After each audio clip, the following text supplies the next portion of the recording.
Decline of great Muslim empire in the subcontinent. An empire founded by war has to maintain itself by war. The Empire began to decline in the 18th century during the reign of Muhammad Shah Rangila 1719 to 48. Much of its territory fell under the control of Marhatas and then the British. The last emperor Bahadur Shah 1837 to 1507 was exiled in Rangoon by the British after the War of Independence 1857. No period in Indian history has drawn as much attention and scholarly research as the period that corresponds to Mughal rule. Western and many Indian historians have focused alike on the reign of the Mughals almost to the point of total neglect and exclusion of other period in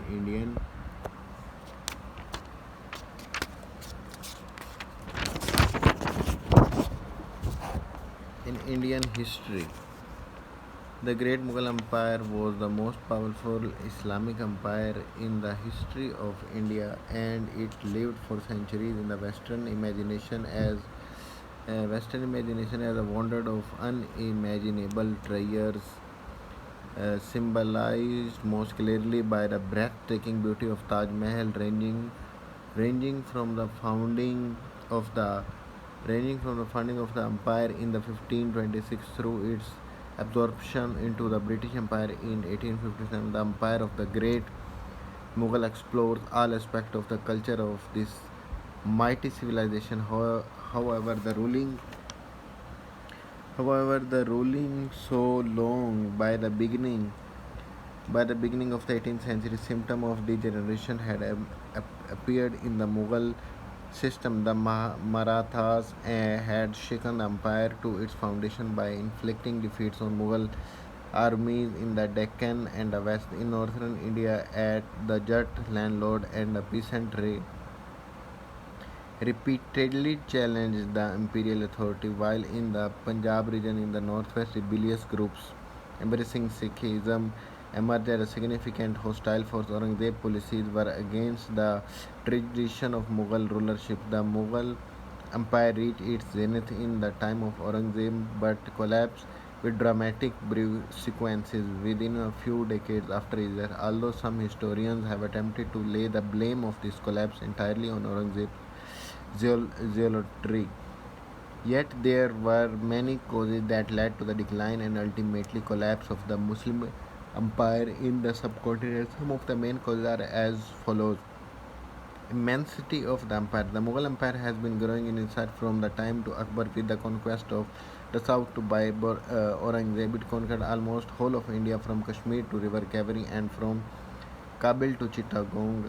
After the death of Aurangzeb, the Mughal Empire has expanded substantially. The annexation of Deccan had made the empire so vast that it practically was impossible to run the administration. Communication were difficult, distances were enormous. The empire therefore began to sink under its own weight. Mughal princes lacked essential qualities to deal with the affair of a kingdom. Consequently, they could not sustain the empire. Once a symbol of grandeur and glory, centralized administration, there was no system of democratic decentralization in those days. The provincial government looked at the emperor for orders.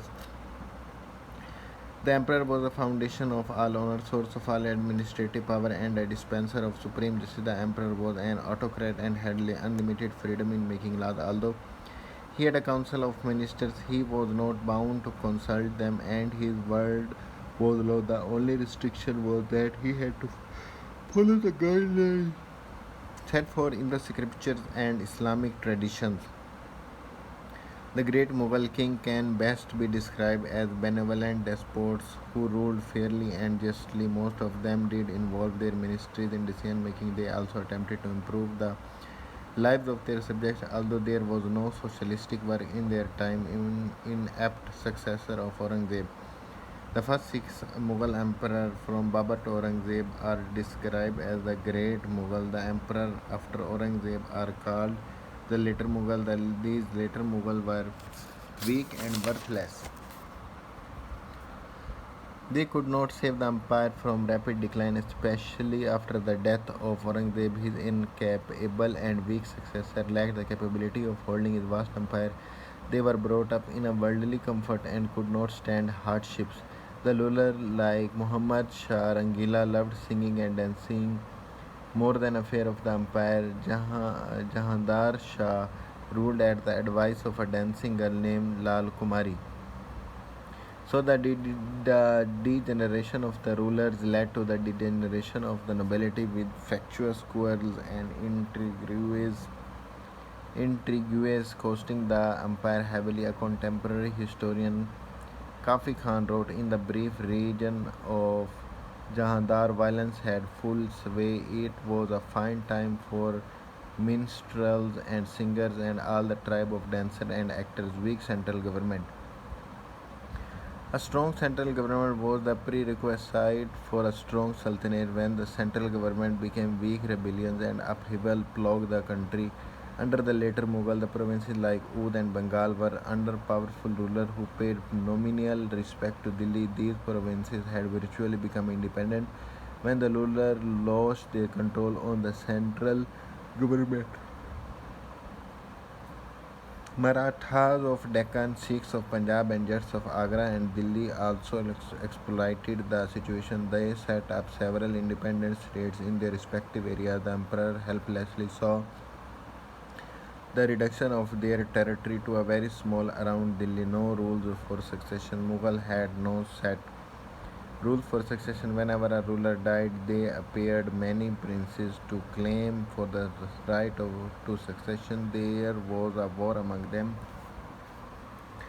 For example, Aurangzeb's son Bahadur Shah one ascended to the throne after a bloody combat with his brother. He was too old to rule effectively and died within 5 years. The next emperor, Jahandar Shah, got the throne by killing his three brothers. He was killed within a year by his nephew Farooq.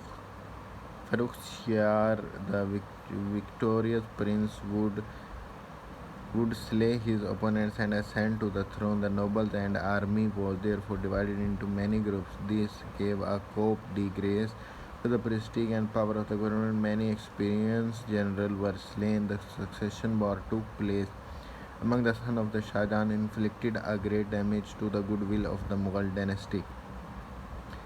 Faltered economy and birth of autonomous state. The wars and expeditions of Mughal army also affected agriculture seriously. Peasants were not safe anymore. Army movement through agriculture fields spoiled crops and soldiers plundered the humble belongings of peasants. Trade was also affected by all this unrest as trading routes became unsafe because of the presence of bandits who took advantage of the uncertain and unstable condition. As a result, markets of Delhi, Agra, Mathura and Lahore became desolate. The industries of these cities had to close their business due to lack of buyer. Another reason for economic crisis was that the Jagirs were not the permanent possession of its holders. Therefore, land owners did not take any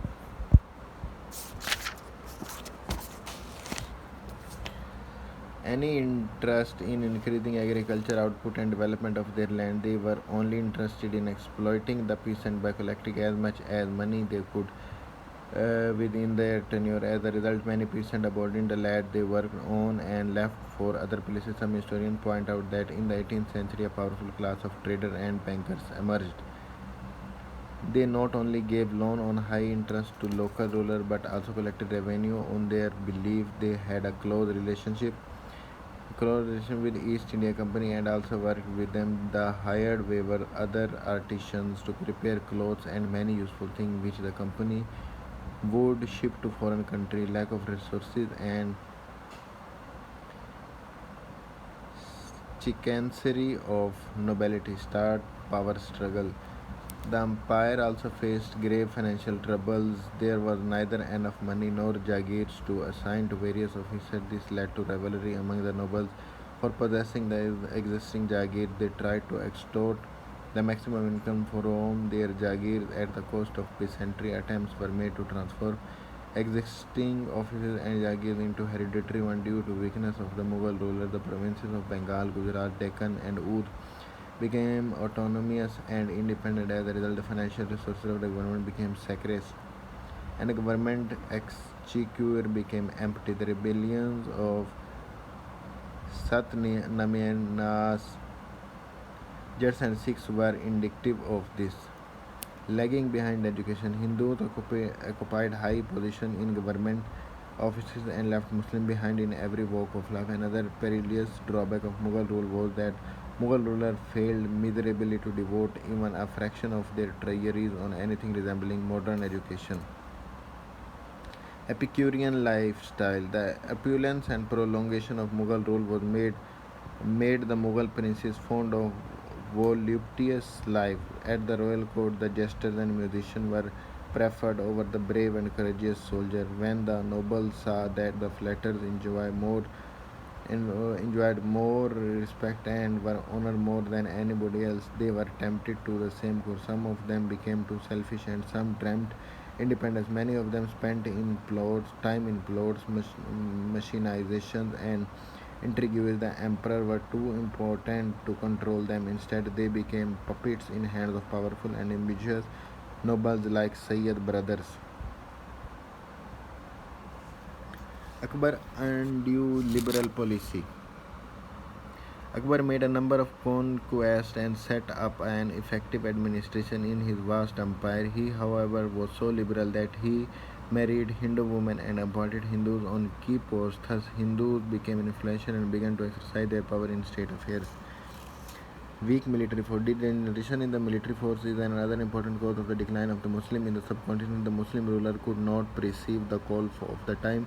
They did not give importance to have bigger arsenals, develop modern weaponry and latest technique of warfare. The army was over the hill in weapon, and the soldiers still depended on arrows and lances, which were not enough to meet the new challenges. When ruler and the nobles became unworthy of their position, the Mughal army too became insufficient. Gone were the days when soldiers of Babur could suffer extreme hardship on the Indian soil. The armies of later Mughal had no vigor, courage, or will necessary for decisive military law. Their general became adroit and player loving.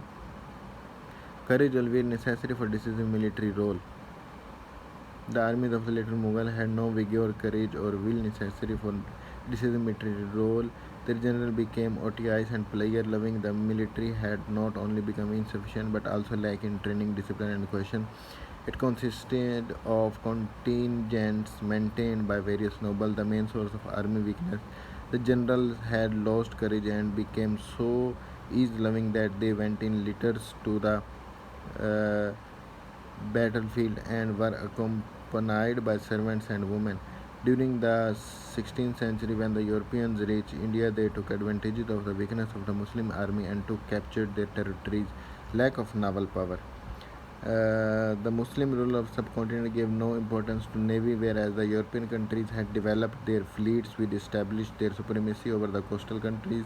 They could easily conquer the new territory by applying naval force. It is mentioned in the book The Proudest Day, India's Long Road to Independence, written by Anthony Reed and David Fisher, which state it was not until 29 November 1612 when Captain Thomas Best sailed the good ship Red Dragon in Surat harbour and used his cannons to rout for Portuguese galleons and a whole fleet of frigates. That the Mughal attitude to the English changed. With no sea power of their own, the Mughal had depended on the Portuguese to escort their annual pilgrim voyages across the Arabian Sea to Mecca. After Best's impressive display, they turned to the English for protection at sea, and when the company next ambassador Sir Thomas Rose presented himself in 1615, he was well received. Foreign invasion. During the reign of Muhammad Shah Rangila, India was attacked by Nadir Shah of Iran. This attack gave a death blow to the Mughal kingdom. The massacre and loot in the Delhi shattered the economy, and Mughal emperor altogether lost his grip over the country. Foreign canal. The English, who had come as traders, took full advantage of internal anarchy. They capable with Mir Jafar became the master of Bengal. It made their success possible in the Anglo-French Wars in Deccan. In Mysore, they won over Mir Sadiq to betray Tipu Sultan.